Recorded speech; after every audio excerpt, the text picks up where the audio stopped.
Noi abbiamo, io almeno con mia moglie abbiamo avuto la grande fortuna di conoscere suo cugino e in un primo momento molto un po' scettico perché io sono molto anziano, sono vecchio e molto scettico, però successivamente ci siamo aperti e ci siamo dati del tu e insomma ho avuto dei regali, delle situazioni formidabili da parte sua e abbiamo assistito a degli avvenimenti a casa sua molto particolari e poi ci ha dato le telefonate sue erano di una profondità e importanza che ti trasformavano la vita, trasformavano tutto, guardi, si vede che poi sono stato abbastanza con lui, ho avuto una forma di correzione perché lui capiva un pochino tutte le persone e ci siamo dati un giorno, mi ha detto diamoci del tu e allora da quel momento è scattata una cosa che sono avvenuti tanti di quegli avvenimenti condivisi con lui che ancora adesso quando me li ricordo insomma cerco di portare aiuto agli altri in questo senso. Ma io ho due quadri del dottor Roll, due quadri suoi che uno me l'aveva venduto, l'altro me l'aveva dato per regalo e insomma sono delle cose, poi degli avvenimenti particolari che sono accaduti anni fa quando ancora lui era in vita al quale noi ci rivolgevamo sempre per avere delle informazioni, quando uno doveva andare in ospedale c'era solo il dottor Gustavo, c'era solo Gustavo che poteva risolvere la persona e lui non solo dava le informazioni ma ti diceva anche quel che era successo una settimana prima a te, diceva hai fatto bene quell'azione lì.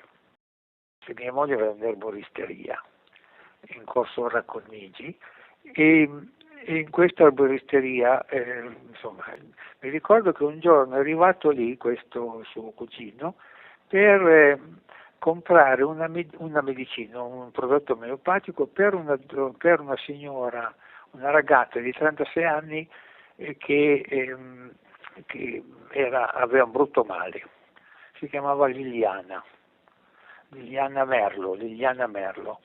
E mia moglie, quando sono arrivato per prendere, perché alle 7:30 chiudevamo il negozio, mi dice, ma sai chi è questo signore? Ecco la prima volta che abbiamo incontrato là. Questo è il dottor Roll. E io avevo la mia borsa in mano, ma non conoscevo nulla. Lui mi guarda un po' e fa, lei è un po' scettico, ma dobbiamo fare un esperimento. Adesso lo facciamo subito. In quel momento non era più entrato, in generale c'era sempre un po' di affluenza, ma non è più entrato nessuno nel negozio. Mi ricordo che ero in piedi e lui si era seduto e mi fa pensi un numero di 3 cifre e no, prima mi fa prende un foglio, si faccia dare un foglio da sua moglie, mia moglie aveva un block notice di quei fogli grandi sulla cassa, strappi il foglio e lo pieghi in 4, io lo metto in tasca, io ho l'abitudine di metterlo nelle tasche interne della giacca, l'ho piegato in 4 bianco, poi pensi il numero di 3 cifre, io ho pensato il numero di 3 cifre, lui prende un crayon, aveva un crayon sempre d'oro, sembrava d'oro in tasca, e prende sto crayon e con un gesto della mano destra fa un gesto come un circolo e fa un segno. E poi mi dice, che numero ha pensato? Io ho detto, ho pensato il 331. Guardi un po' sul suo foglio, io prendo il mio foglio, porca miseria, c'era sto cerchio con 331 sopra. E mi fa, venga qua. E mi ha fatto la dedica sotto, mi ha fatto proprietà del signor fa un giorno sarà molto prezioso, io l'ho inquadrato nel mio ufficio qui, è ancora qui con questa situazione fa e mi diceva l'ho fatto io, l'ha fatto lei o l'ha fatto qualcun altro? Ecco il dubbio che portava Gustavo alle persone, sempre dire guarda che c'è una persona, lui si definiva mi pare la grondaia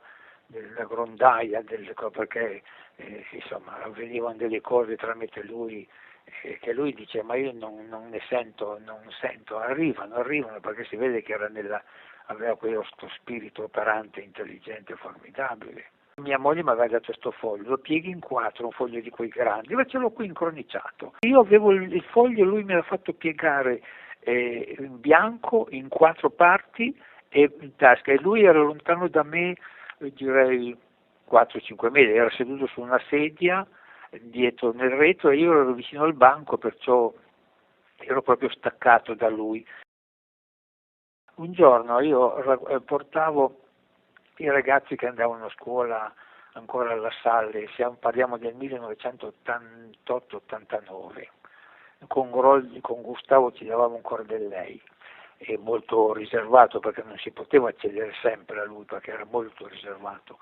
E un giorno mentre aspetto i ragazzi sotto casa, nella macchina, passa un barbone sotto la pioviva, e questo barbone aveva solo la giacca e aveva un fazzoletto bianco che pendeva da una tasca laterale destra.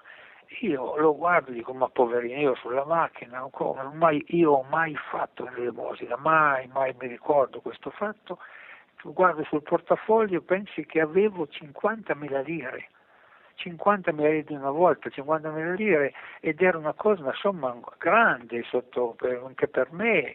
E sta di fatto che io sono sceso dalla macchina con quelle 50.000 lire, sono andato dietro quel barbone e gliel'ho messe nella tasca destra col dito, sono andato, e lui non si è girato indietro.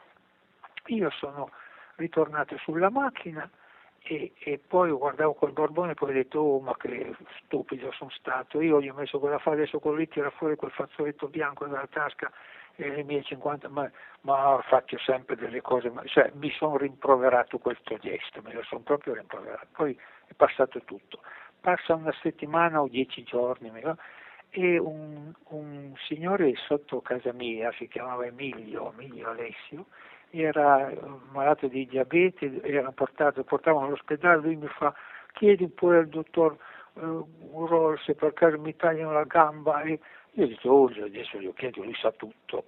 E quel mattino da casa verso le 10 telefono e ho la fortuna di trovare la dottoressa, e fa: io passo subito. È passato: dottore, scusi, c'è un mio carissimo amico che ha il diabete, gli devono tagliare la gamba, non sa cosa ne dice lei. E lui mi dice: ma cosa ne so io se tagliano la gamba, non lo tagliano. Comincia il discorso che lui fa: no, guardi, la gamba non la tagliano, però voglio dirle una cosa, bella quell'azione che lei ha fatto quel venerdì mattina sotto casa sua. E quello era la risposta che mi faceva venire, perché lui a distanza di 10 giorni mi diceva: bello, e mi ha detto, si ricordi che il Signore la ricompenserà 7, poi si ferma un momento, 70, no, 700 volte, e se lei questa forma di chiamiamo così, di disponibilità verso il prossimo, lei trova questa cosa che verrà ricompensato continuamente. E allora, aveva tutte le ragioni. C'è un'infinità di questi piccoli fatti che sono accaduti anche a casa sua, con delle forme così forti. Poi un giorno persino mi ha telefonato in ufficio, era di febbraio, mi fa: tu lavori nell'immobiliare? Ho detto: sì, lavoro nell'immobiliare perché è uno studio tecnico, il mio è uno studio tecnico dal 72, adesso c'è i figlioli che sono... e mi dice: voglio darti una notizia. Era febbraio, entro giugno gli alloggi aumenteranno del 30%. E allora, io l'avevo preso però perché il ruolo, quando parlavo Gustavo, era legge, e effettivamente quella volta lì sono andati su le cose, ma guarda, se uno avesse investito, se uno avesse fatto, ma so che interveniva anche nell'ospedale. Liliana Merlo, quella ragazza che era venuto Gustavo nel nostro negozio per comprare questa medicina, la vigilia del Madonna d'Agosto, questa ragazza era entrata un po' in coma. Questa ragazza abitava in via Frees, da papà e mamma, noi li conoscevamo molto bene, e un giorno ci hanno detto: venite a casa perché Liliana sta male. Noi andiamo a casa sua, a casa di questa ragazza che era a letto, era quasi in coma, ed era la vigilia di agosto, di Madonna d'Agosto, 14 agosto. Questa ragazza, noi eravamo al quarto piano con papà e mamma e io e mia moglie, e la Liliana stesa nel letto perché il camera teneva il cucinino, una casa piccola. E il dottor, la Caterina Merlo, che è la mamma di Liliana, ha detto: ma mi chiama e fa: ma guarda che ho telefonato anche Gustavo, se può venire anche lui. E lui è arrivato alle un quarto alle 3 del pomeriggio, e noi eravamo lì, perciò eravamo lì mentre assistavamo a sta Liliana che è un brutto male, aveva 37 anni. Arriva Gustavo e la mamma fa: Gustavo, senti, sta Liliana cosa ne dici, cosa fai? E lui fa: aspetta un momento, si siede vicino a sto lettino di una piazza, nella camera lì da letto, e non so se lei lo sa, Gustavo aveva vicino un suo, chiamiamolo così, un suo angelo, il teologo, il padre Martina. Ecco, sto padre Martina, noi eravamo lì nella casa del Merlo, e lui si è messo vicino al letto della Liliana e comincia a fare. Ecco, padre Martina, forte, padre Martina, padre Martina. E poi sentiamo che dice: eccolo, eccolo. Noi ci siamo affacciati alla porta che va in camera da letto e noi non vedevamo nulla. Lui fa: eccolo, allora o la prendi o la prendi o la fai star bene, o prendi o fai star bene. Allora noi vediamo che lui è lì che guarda la Liliana, poi si gira verso di noi che eravamo alla porta e chiama Caterina che era la mamma, e dice: guarda tua figlia. E noi abbiamo assistito tutto. La Liliana che era stesa nel letto, dove c'era la testa, sul cuscino, lei vedeva è come non vedere le luci al neon, quelle luci forti che le tornavano tutta la testa. Fa: vedi, questa è l'aura di tua figlia, un'aura bellissima, cioè è come fosse, era un bianco che dava sul giallognolo, ma non è che fosse nebbia, non riuscivo a vederlo, tanto era forte la luce di questa testolina. L'abbiamo vista tutti, io, Merlo, mia moglie e Caterina, eravamo solo in quattro, e questa l'abbiamo vista, padre Martina no, però lui parlava insieme, e poi mentre siamo lì lui ha detto a Caterina: vedi, questa è l'aura di tua figlia. E allora noi siamo andati lì, e la Liliana, che era lì in coma, apre gli occhi e fa: mamma, ho fame. E noi: che bello, ma che bello, voglio la pizza.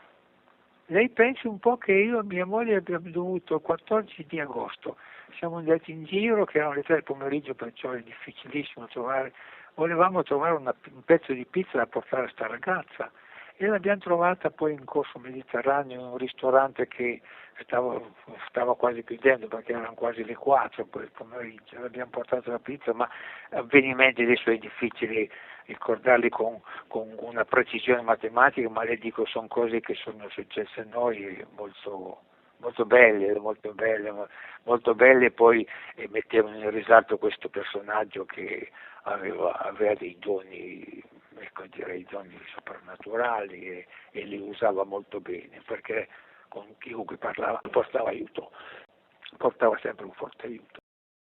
Sa, quando mi aprono il rubinetto di Rolli io parlerei fino a domani mattina, con fatti e avvenimenti che sono capitati e che hanno cambiato la vita a noi, e hanno cambiato la vita anche tante altre persone che hanno avuto la fortuna di conoscerlo.